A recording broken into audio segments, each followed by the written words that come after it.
ರಾಜ್ಯ ರಾಜಕಾರಣದ ಮತ್ತಷ್ಟು ಸುದ್ದಿ. ಜಮೀರ್ ಅಹಮ್ಮದ್ ಖಾನ್ ಮೊದಲ ಸುತ್ತಿನಲ್ಲಂತೂ ಮಂತ್ರಿ ಆಗಲಿಲ್ಲ. ಆವತ್ತು ಕರೆಕ್ಟಾಗಿ ಅವ್ರದ್ದೊಂದು ಆಡಿಯೋ ರಿಲೀಸ್ ಆಗಿರದೇ ಹೋಗಿದ್ರೆ ಬಹುಶಃ ಡಾಕ್ಟರ್ ಜಿ ಪರಮೇಶ್ವರ್ ಜೊತೆ ಉಪಮುಖ್ಯಮಂತ್ರಿಯಾಗಿ ಪ್ರಮಾಣ ವಚನ ಸ್ವೀಕರಿಸಿರ್ತಾ ಇದ್ರು ಜಮೀರ್ ಅಹಮ್ಮದ್ ಖಾನ್. ನೋಡಿ, ಅವರ ಪೊಲಿಟಿಕಲ್ ಕರಿಯರ್ನ ಮೇಲೆ ಕ್ವಶನ್ ಮಾರ್ಕ್ ಬೀಳುವಂಥ ಬೆಳವಣಿಗೆ ಒಂದು ನಡೆದುಬಿಡ್ತು. ಆ ಆಡಿಯೋ ವರಿಷ್ಠರ ಗಮನಕ್ಕಿರಲಿಲ್ಲವಾ? ದಾವಣಗೆರೆ ದಕ್ಷಿಣ ವೋಟಿಂಗ್ ಮುಗಿದಾಗಲೇ ಗಮನದಲ್ಲಿತ್ತು. ಆದರೂ ಜಮೀರ್ ಅಹಮ್ಮದ್ ಖಾನ್ ಸಚಿವರಾಗ್ತಾರಾ ಆಗೋದಿಲ್ವಾ ಅನ್ನೋ ಪ್ರಶ್ನೆಗಳೇನು ಎದ್ದಿರಲಿಲ್ಲ.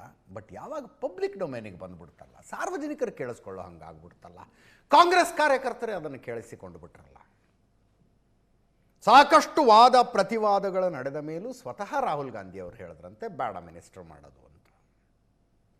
ಮಿನಿಸ್ಟರ್ ಮಾಡೋದು ಬೇಡ ಅಂತ ರಾಹುಲ್ ಗಾಂಧಿ ಅವರು ಹೇಳಿದ್ದು ಫಸ್ಟ್ ರೌಂಡ್ನಲ್ಲಿ ಬೇಡ ಅಂತಾನೋ ಅಥವಾ ಮಿನಿಸ್ಟರ್ ಮಾಡೋದು ಬೇಡವೇ ಬೇಡ ಅಂತಾನೋ, ಅದರ ಬಗ್ಗೆ ವಿಭಿನ್ನ ಅಭಿಪ್ರಾಯಗಳಿದ್ದಾವೆ. ಎರಡೆರಡು ರೀತಿಯ ಅಭಿಪ್ರಾಯಗಳಿದ್ದಾವೆ.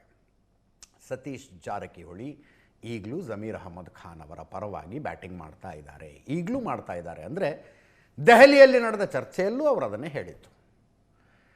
ಇದೆಲ್ಲ ಯಾವುದೋ ಒಂದು ಆಡಿಯೋ ಬರುತ್ತೆ, ವಿಡಿಯೋ ಬರುತ್ತೆ, ಇದು AI ಕ್ರಿಯೇಟೆಡ್ಡು, ನಾನು ಅಲ್ಲವೇ ಅಲ್ಲ, ಮಾತುಗಳು ಬರ್ತವೆ. ಸತೀಶ್ ಜಾರಕಿಹೊಳಿ ಅವರು ಆಡಿಯೋದ ಅಥೆಂಟಿಸಿಟಿ ಕುರಿತಾಗಿ ಯಾವ ವಾದವನ್ನು ಮಾಡಿಲ್ಲ. ಅವರು ಹೇಳಿದ್ದು ದಾವಣಗೆರೆ ದಕ್ಷಿಣದಲ್ಲಿ ಜಮೀರ್ ಅಹಮ್ಮದ್ ಖಾನ್ರ ಈಗೋ ಹರ್ಟ್ ಆಗುವಂತೆ SS ಮಲ್ಲಿಕಾರ್ಜುನ್ ಮಾತಾಡಿದ್ರು.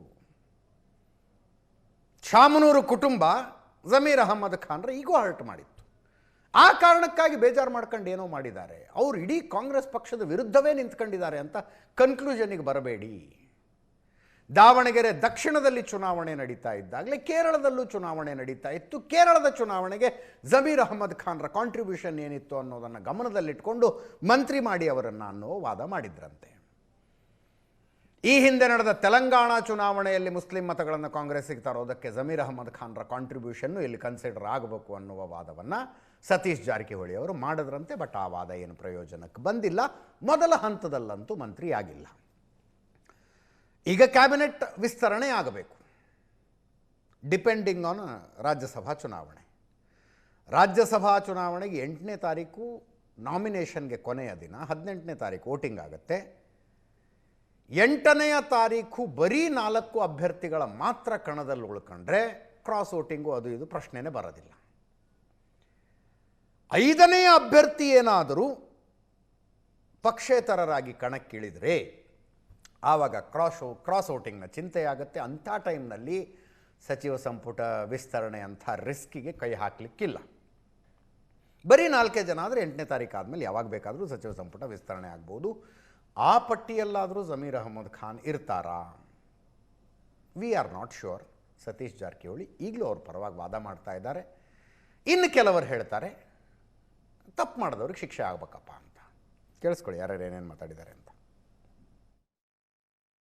ನೋಡೋಣ, ಅದು ಹೈಕಮಾಂಡಿಗೆ ಬಿಟ್ಟಂಥ ವಿಚಾರ. ಅವರು ಶಕ್ತಿ ಕೂಡ ನಮ್ಮ ಪಕ್ಷಕ್ಕೆ ನಮಗೆ ಅವಶ್ಯಕತೆ ಇದೆ. ಜಮೀರ್ ಅವರು ಆ ಸಮುದಾಯದಲ್ಲಿ ಮುಖಂಡರಾಗಿ ಗುರುತಿಸ್ಕೊಂಡಾರ. ಅವರು ಜಮೀರ್ ಅವರ ಶಕ್ತಿ ಅಥವಾ ಅವರ ಸೇವೆ ಅದು ಅವ್ರ ಸಮುದಾಯಕ್ಕೆ ಇದೆ, ನಮಗೂ ಕೂಡ ಅದು ಅವಶ್ಯಕತೆ ಇದ್ದೇ ಇರ್ತದೆ. ಮತ್ತು ತಪ್ಪಿಸ್ಲಿಕ್ಕೆ ಇದ್ದೇ ಇರ್ತದೆ. ಇನ್ನೇನು ಮಾಡೋರು ಬಿಟ್ಟು ಮ್ಯಾಗ ಇನ್ನು ಮಂತ್ರಿ ಹೋದ್ಮ್ಯಾಗ ಏನು ಮಾಡೋರು ಅಂತ. ಈಗ ಅವರ ಉದ್ದೇಶ ಸಫಲ ಆಯಿತು. ಇನ್ನು 10 ಬಿಟ್ಟರೆ ಅಟ್ಟೆ, 100 ಬಿಟ್ಟರೆ ಅಟ್ಟೆ ಏಟ್ರದು. ಅವ್ರು ಸಫಲ ಆಗಬೇಕು, ಸಫಲ ಆದರೂ ಮುಗೀತು ಅಷ್ಟೇ. ಸ್ವಾಭಾವಿಕವಾಗಿ ಅವರು ಅದರ ನೈಜತೆಯನ್ನು ಪ್ರಶ್ನೆ ಮಾಡಿದ್ದಾರೆ. ಆದರೂ ಕೂಡ ಅದು ಹೊರಗೆ ಬಂದಿರೋದ್ರಿಂದ ಎಲ್ಲೋ ಒಂದು ಕಡೆ ಅದನ್ನು ನಾವು ಗಮನಕ್ಕೆ ತೆಗೆದುಕೊಳ್ಳದೆ ಕೆಲಸ ಮಾಡಬೇಕು ಅಂದರೂ ಕಷ್ಟ. ಈಗ ಅಂಥದ್ದೊಂದು ಆಡಿಯೋ ಬಂದಾಗ ಪಕ್ಷದ ಅಭ್ಯರ್ಥಿ ಸೋಲಿಸಬೇಕು ಅಂತ ನಮ್ಮ ಫ್ರಂಟ್ಲೈನ್ ಲೀಡರು ಮಾತಾಡುವಾಗ ಸ್ವಾಭಾವಿಕವಾಗಿ ಎಲ್ಲರಿಗೂ ಒಂದು ವಿಶ್ವಾಸಘಾತ ಆಗ್ತದೆ. ನೈಜತೆ ಇದ್ದರೆ ಖಂಡಿತ ಅದೊಂದು ಗಂಭೀರ ವಿಷಯ ಆಗುತ್ತೆ. ನನ್ನ ಪ್ರಕಾರ ನೈಜತೆ ಇಲ್ಲ ಅಂತ ಹೇಳಿದ್ರೆ ಅದನ್ನು ಮುಂದೆ ಪಕ್ಷ ಅದಕ್ಕೆ ಸರಿಪಡಿಸ್ತಕ್ಕಂಥ ಕೆಲಸ ಪಕ್ಷನೂ ಮಾಡ್ಬೋದು. ಆಡಿಯೋ ಕಾರಣ ಆಯಿತು, ಆಗಿದ್ದಕ್ಕೆ ಒಂದು ಶಿಕ್ಷೆ ಅನುಭವಿಸಿದ್ದಾರೆ. ಈಗ ಅವಕಾಶನ ಮಾಡಿಕೊಡ್ಬೇಕು. ಪಕ್ಷದ ಹಿತದೃಷ್ಟಿಯಿಂದ ಅಷ್ಟೇ. ಬಟ್ ಇದೊಂದು ಪಾಠ. ಈಗ ಏನಾರ ಈ ಥರ ಹೆಚ್ಚು ಕಡಿಮೆ ಆದರೆ ಮುಂದೆ ನಾವು ಯಾರು ಕೂಡ ಈ ಥರ ಮಾಡಬಾರ್ದು ಪಕ್ಷದ ವಿಚಾರವಾಗಿ ಅಂತಕ್ಕಂಥ ಪಾಠ ಅಷ್ಟೇ. ಯಾರು ಪಕ್ಷಕ್ಕಿಂತ ದೊಡ್ಡವರಿಲ್ಲ, ಪಕ್ಷನೇ ದೊಡ್ಡದು ಎಲ್ಲದಕ್ಕಿಂತ. ನಮ್ಮ ವೈಯಕ್ತಿಕ ವಿಚಾರಕ್ಕೆ ಪಕ್ಷಕ್ಕೆ ತೊಂದರೆ ಮಾಡೋದಾದಾಗ ಪಕ್ಷದಲ್ಲಿ ಅನೇಕ ಈ ಥರ ಗೊಂದಲಗಳು ಕ್ರಿಯೇಟ್ ಆಗ್ತವೆ.